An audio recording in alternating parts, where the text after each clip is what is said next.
گھر میں بلی پالنے سے انسان کو سب سے بڑا فائدہ کیا ملتا ہے، جان کر آپ بھی گھر میں بلی لے آئیں گے۔ السلام علیکم ورحمۃ اللہ وبرکاتہ۔ ناظرین و سامعین محترم، آج کا ہمارا موضوع بلی پالنے کے حوالے سے ہے۔ گھر میں بلی پالنا کیسا ہے؟ گھر میں بلی پالنا بالکل جائز ہے، اس میں کوئی حرج نہیں، جبکہ بلی کے کھانے پینے کا خیال رکھا جائے اور اسے ایذا یا کسی بھی قسم کا نقصان نہ دیا جائے۔ مشہور صحابی حضرت ابو ہریرہ رضی اللہ تعالیٰ عنہ سے بلی پالنا ثابت ہے۔ ابو ہریرہ کا معنی ہی چھوٹی بلی والا ہے۔ اگرچہ اسلام میں بلی حلال نہیں ہے، لیکن اس کو پاکیزہ حیوانات میں شمار کیا جاتا ہے۔ جو بلیاں کسی کی ملکیت نہ ہو، انہیں پالنے میں کوئی حرج نہیں، جیسا کہ حدیث میں ہے، عن عبداللہ بن عمر رضی اللہ عنہ ان رسول اللہ صلی اللہ علیہ وسلم قال عذبت امرأة في هرة سجنتها حتى ماتت قد خلت فيها النار لا هي أطعمتها ولا سقتها إذ حبستها ولا هي تركتها تأكل من خشاش الأرض۔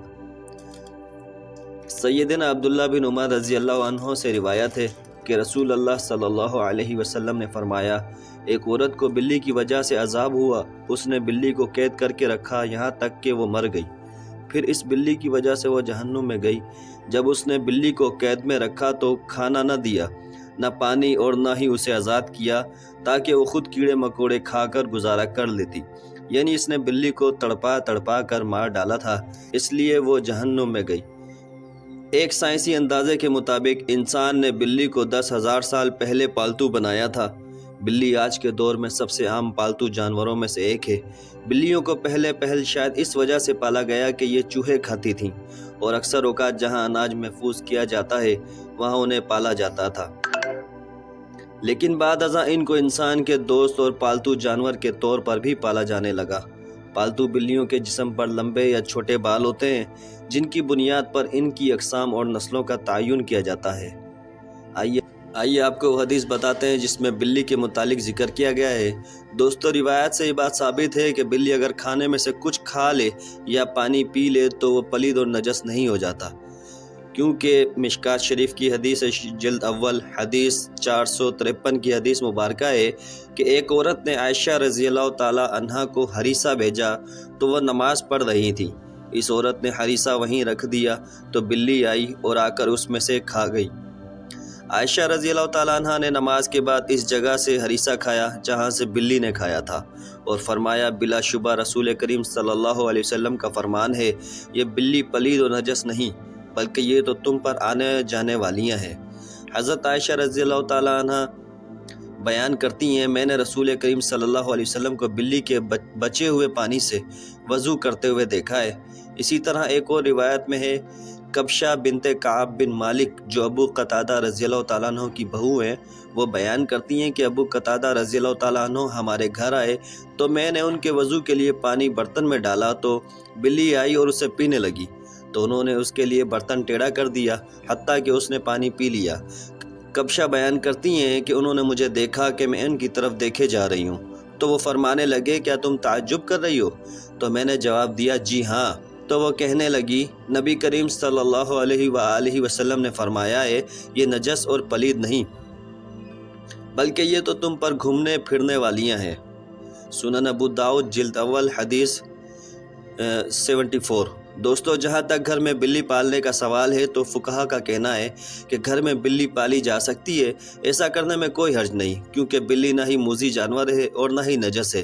ہر شخص کو معلوم ہے اس میں کوئی نقصان نہیں، بلکہ گھر میں رکھنا فائدہ مند ہے۔ یہ گھر میں پیدا ہونے والے کیڑے مکوڑے اور چوہے وغیرہ کھا جاتی ہے۔ بلیوں کو قدیم دور کے بعد مشرق قریب میں عقیدت دی گئی، اور اسلام نے اس روایت کو اپنے بہترین انداز میں اپنا لیا، جو اس عقیدت سے بالکل ہٹ کر ہے جو دیگر قدیم مذاہب میں بلی کو دی گئی۔ کچھ مذاہب میں بلی کو ناپاک سمجھا جاتا ہے تو کچھ مذاہب میں اسے حلال جان کر کھایا بھی جاتا ہے، جبکہ اسلام نے ایک طرف ان کا گوشت کھانے سے منع کیا اور دوسری طرف ان کے ساتھ پیار، محبت اور حسن سلوک کرنے کی تلقین بھی کی۔ جیسے ایک صحابی کی کنیت ہی ابو ہریرہ یعنی بلیوں والا پڑ گئی تھی۔ حضرت ابو ہریرہ رضی اللہ تعالیٰ عنہ کے نام کے بارے میں مورخین میں اختلاف ہے۔ کچھ نے لکھا ہے کہ آپ رضی اللہ تعالیٰ عنہ کا نام اسلام لانے سے قبل عبد الشمس تھا اور اسلام لانے کے بعد عبد الرحمن رکھا گیا۔ کسی نے عمر بن عامر لکھا تو کسی نے عبداللہ بن عامر، لیکن آپ رضی اللہ کا اصل نام عبد الرحمن ہے۔ ابو ہریرہ آپ کی کنیت ہے، اور ابو ہریرہ کنیت رکھنے کی وجہ یہ ہے کہ آپ کے پاس ایک بلی تھی جس کو آپ رضی اللہ تعالیٰ عنہ اپنے ساتھ رکھا کرتے تھے، اسی لیے آپ رضی اللہ تعالیٰ عنہ کی کنیت ابو ہریرہ پڑ گئی۔ یہاں لفظ ابو ہریرہ سے ایک بات واضح کر دیتے ہیں کہ بعض لوگ ایک خیال کرتے ہیں ابو ہریرہ کا مطلب بلی کا باپ ہے، حالانکہ یہ معنی لینا بالکل غلط ہے۔ عربی میں ایک لفظ کے کئی معنی ہو سکتے ہیں، تو جس طرح اب کے معنی باپ کے آتے ہیں، اسی طرح اب کے معنی والے یا والا کا بھی آتے ہیں۔ اسی اعتبار سے ابو ہریرہ کا مطلب ہوا بلی والا۔ ایک دن ابو ہریرہ رضی اللہ تعالیٰ عنہ نے دیکھا کہ گرمی کی شدت سے ایک بلی دیوار کے ساتھ چمٹی ہوئی ہے، تو انہوں نے اسے اٹھا کر گرمی سے بچانے کے لیے اپنی آستین میں چھپا لیا۔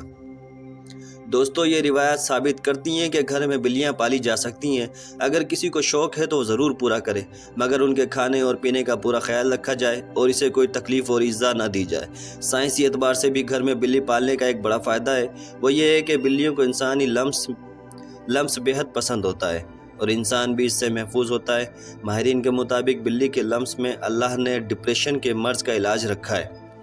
اس کے بالوں میں خاص قسم کے بیکٹیریا پائے جاتے ہیں، انسانی جسم میں ڈپریشن کو کم کرنے میں مدد دیتے ہیں۔ چنانچہ پالتو بلی کو اپنے ساتھ لپٹا کر بٹھایا اور سلایا جائے، یہ نہ صرف آپ کی بلی کو خوش کرے گا بلکہ آپ کو ڈپریشن سے بھی نجات دلائے گا۔ اب ہم آپ کو بلیوں کے بارے میں کچھ مزید معلومات بتاتے ہیں جو ماہرین کے تجربات کے بعد سامنے آئیں۔ ویسے تو یہ معلومات سب کے لیے دلچسپ اور حیرت انگیز ہیں، لیکن جنہوں نے بلیاں پال رکھی ہیں ان کے لیے انتہائی فائدہ مند بھی ہے۔ ماہرین کے مطابق بلیوں کی اوسط عمر 13 سے 17 سال ہوتی ہے، مگر اکثر بلیاں 20 سال کی عمر تک پہنچ جاتی ہیں۔ دو بلیاں آپس میں کبھی بھی میاؤں کر کے بات نہیں کرتی۔ جب بھی آپ کی بلی میاؤں کرے، جان لے کہ وہ آپ سے مخاطب ہے۔ اس کے علاوہ بلیوں کی مونچھوں کے متعلق ایک عام تاثر پایا جاتا ہے کہ ان مونچھوں کے ذریعے بلیاں اپنا توازن برقرار رکھتی ہیں، بالکل اسی طرح جیسے اکثر سینگوں والے جانوروں کے سینگوں کے متعلق یہی تاثر پایا جاتا ہے۔ تاہم ماہرین کا کہنا ہے کہ یہ تاثر سراسر غلط ہے۔ بلی کی مونچھوں کا اس کے جسمانی توازن کے ساتھ کوئی تعلق نہیں۔ ماہرین کا کہنا ہے کہ بلیوں کی مونچھیں دراصل ایک سینسر کا کام کرتی ہیں، یہ فاصلے، جگہ اور مختلف اشیاء کے سائز کا پتہ لگاتی ہیں اور بلی کو اس سے آگاہ کرتی ہیں، حتیٰ کہ اندھیرے میں بھی بلی اپنی مونچھوں کے ذریعے کسی بھی فاصلے یا کسی بھی چیز کے سائز کا پتہ چلا لیتی ہیں۔ رپورٹ کے مطابق بلی کی مونچھیں تنگ جگہوں یعنی چوہوں کے بل وغیرہ کے سوراخ کی چوڑائی کا بھی اندازہ لگاتی ہیں۔ بلی اندھیرے میں بھی اپنے مونچھوں کے ذریعے کسی بل کا پتہ چلا لیتی ہیں وہ کتنا چوڑا ہے۔ اگر بلی کسی تنگ جگہ میں جانا چاہتی ہے تو یہ اس کی مونچھیں ہی ہیں جو اسے بتاتی ہیں کہ وہ اس تنگ جگہ میں جا سکتی ہے یا نہیں، اور کہیں اندر پھنس تو نہیں جائے گی۔ ماہرین کے مطابق بلی کی مونچھوں کی مختلف حالتیں اس کے موڈز کے بارے میں بتاتی ہیں۔ اگر بلی کی مونچھیں پرسکون حالت میں نیچے کی طرف جھکی ہوئی ہوں تو اس کا مطلب ہے کہ بلی پرسکون حالت میں ہے اور آرام کر رہی ہے۔ اگر بلی کی مونچھیں دونوں اطراف میں تنی ہوئی ہوں تو اس کا مطلب ہے کہ بلی دفاعی پوزیشن میں ہے، وہ بہت غصے میں ہے یا کسی چیز سے ڈری ہوئی ہے، اور اگر بلی کی مونچھیں آگے کی طرف تنی ہوئی ہوں تو اس کا مطلب ہے کہ بلی کسی تجسس میں مبتلا ہے، وہ کسی چیز کے شکار میں ہے یا کھیلنے کے موڈ میں ہے۔ ماہرین کا کہنا تھا کہ بلی کی مونچھیں چونکہ ایک باقاعدہ عضو ہیں جو ان کے لیے سینسر کا کام کرتا ہے، چنانچہ کبھی بھی اس کی مونچھیں کاٹنی نہیں چاہیے۔ یہ بالکل ایسے ہی ہوگا جیسے آپ نے بلی کی آنکھیں نکال دی ہوں۔ آخر میں ایک سوال کا جواب دیتے ہیں جو ایک بھائی نے نقصان دینے والی بلیوں کے متعلق پوچھا کہ ہمارے گھر میں ایک بلی آتی ہے اور گھر میں رکھے ہوئے چوزوں کو کھا جاتی ہے، کہ ایسی بلی کو قتل کرنا جائز ہے؟ کیونکہ یہ تکلیف کا باعث ہے۔ بلی کو کسی بھی صورت ایذا دینا شرعاً جائز نہیں ہے۔ تو بلی کو کسی بھی صورت ایذا یا تکلیف دینا شرعاً جائز نہیں ہے۔ بلی ایک پالتو جانور ہے، جیسا کہ پہلے احادیث مبارکہ میں بیان کر چکے ہیں۔ نبی کریم صلی اللہ علیہ وسلم نے اس کے بارے میں فرمایا کہ یہ پلید نہیں بلکہ یہ تو گھر میں چکر لگانے والوں میں سے ہے۔ تو بلی کی تمام تر قباحتوں کے باوجود رسول اکرم صلی اللہ علیہ وسلم نے اس کے ساتھ نرمی کا اظہار فرمایا ہے۔ ہمیں بھی آپ صلی اللہ علیہ وآلہ وسلم کی پیروی میں اس کے ساتھ نرمی کرنی چاہیے۔ یہ ہماری ذمہ داری ہے کہ ہم اپنی اشیاء کی خود حفاظت کریں بلی پر ظلم و ستم کرنے کی راہیں تلاش نہ کریں، جس طرح اس پر ظلم کی پاداش میں ایک عورت کو جہنم میں داخل کر دیا گیا۔ ہاں، اگر کوئی بلی خونخوار ہے اور گھر کا نقصان کرتی ہے تو اسے مارنے کے بجائے پکڑ کر کسی دور دراز علاقے میں چھوڑ دیا جائے تاکہ وہ اپنا ٹھکانہ بدل لے، لیکن اس سے قتل کرنے کی اجازت نہیں دی جا سکتی اور نہ ہی تکلیف دینے کی۔ تو ناظرین کرام، آج کی ہماری اس ویڈیو سے آپ کو معلوم ہو گیا ہوگا کہ بلی پالنا شرعاً جائز ہے یا ناجائز، اور سائنس کیا کہتی ہے، یہ سب آپ کو اس ویڈیو کے ذریعے معلوم ہو چکا ہے۔ اگر یہ ویڈیو آپ کو میری پسند آئی ہے تو لائک کیجئے گا۔ اگر آپ نے میرا چینل اب تک سبسکرائب نہیں کیا ہے تو میرا چینل سبسکرائب کیجئے۔ ملتے ہیں نیکسٹ ویڈیو میں۔ اللہ حافظ۔